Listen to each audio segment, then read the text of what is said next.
স্বাগতম সবাইকে ICT coaching সেন্টারে।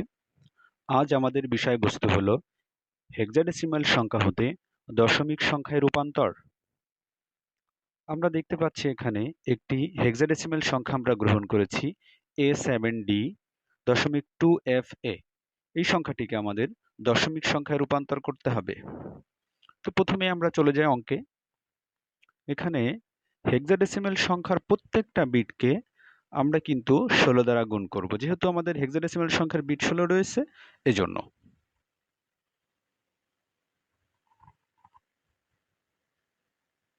এবং প্রত্যেকটা বিটের সঙ্গে পরবর্তী বিট কিন্তু যোগ আকারে থাকবে।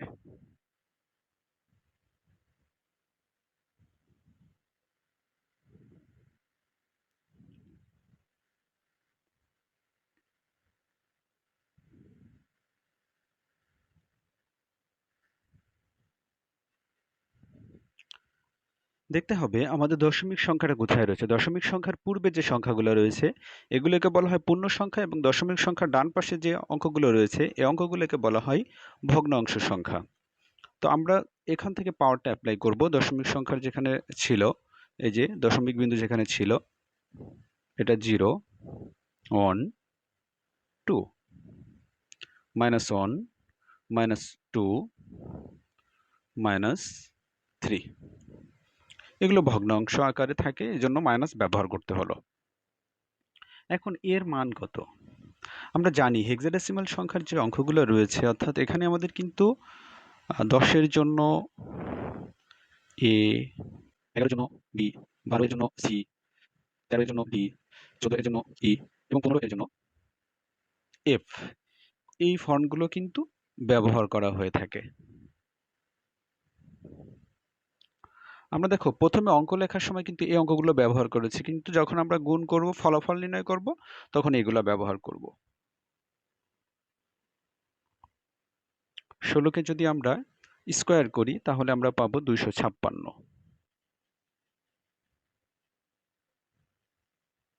16কে একবার গুণ করলে 16। ডির মান আমরা এখানে কিন্তু লিখে রেখেছি, ডির মান 13। 16-র পাওয়ার যেহেতু 0 রয়েছে তাহলে তার মান হয়ে যাবে 1। এখানে -1 অর্থাৎ এটি ভগ্নাংশ আকারে রয়েছে। এফ এর মান 15। 16কে যদি আমরা স্কোয়ার করি তাহলে হয় 256, এর মান 10।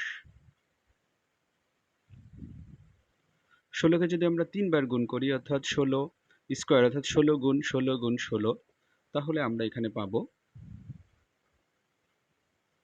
4096। অর্থাৎ 10 দ্বারা 256কে গুণ করলে আমরা ফলাফল পাবো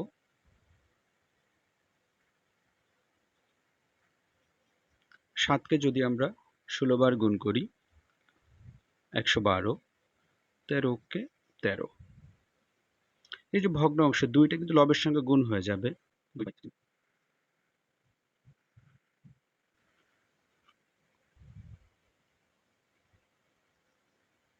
এবার এগুলো আমরা যোগ করে দিব। আমরা এখানে ক্যালকুলেটরের সাহায্যে যোগ করতে পারি। আমরা এখানে যোগফল পাবো, 2কে যদি আমরা 16 দ্বারা ভাগ করি 0.125, এগুলো আমরা ক্যালকুলেটরের সাহায্যে করতে পারি। 2কে 16 দ্বারা ভাগ করলাম। এবার 15কে আমরা 256 দ্বারা ভাগ করব। 0.58।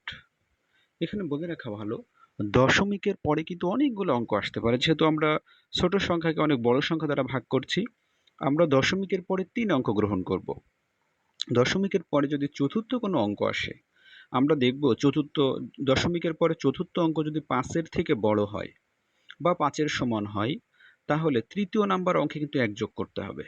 যদি চতুর্থ নাম্বার অঙ্ক 5-এর থেকে ছোট হয়, অর্থাৎ 4, 3, 2, 1, 0 থাকে, তাহলে তৃতীয় নাম্বার অঙ্কে কোনো কিছু যোগ করার দরকার নেই। তো আমরা এখানে ক্যালকুলেটরে ভাগ করার পরে 15কে 256 দ্বারা ভাগ করার পরে পাচ্ছি এখানে 0.585935। যেহেতু আমাদের এখানে চতুর্থ নাম্বার অঙ্ক ৯ রয়েছে, তার পূর্বের যে অঙ্ক ৫ রয়েছে, এখানে আমরা ৬টাকে গ্রহণ করলাম। ১০কে যদি ৪০৫৬ দ্বারা ভাগ করা হয়, সেক্ষেত্রে আমরা ব্যবহার করব ০.০০০২। এরপরেও কিন্তু আরও অনেকগুলো ডিজিট ছিল। যেহেতু ৪ নম্বর অঙ্ক ৪ রয়েছে, এই জন্য আমরা কিন্তু ২ এর সঙ্গে কোনো কিছু এখানে যোগ করব না। এবার এই যতগুলো অঙ্ক আমরা পেয়েছি এখানে, এগুলো আমরা কি করব, সবগুলো একসঙ্গে যোগ করব। যোগ করে আমরা যেটা পাচ্ছি 2685.73। এটি কিন্তু আমাদের মূলত দশমিক সংখ্যা। এবার আমরা সুন্দর করে এখানে উত্তরটা লিখতে পারি। a 7d.2f a একটি দশমিক সংখ্যা, এটা একটি হেক্সাডেসিমাল সংখ্যা। এটা থেকে আমরা দশমিক সংখ্যা যেটা পেলাম 2685.713, এটি আমাদের দশমিক সংখ্যা। এভাবে কিন্তু আমরা সকল হেক্সাডেসিমাল সংখ্যা থেকে দশমিক সংখ্যায় রূপান্তর করতে পারি।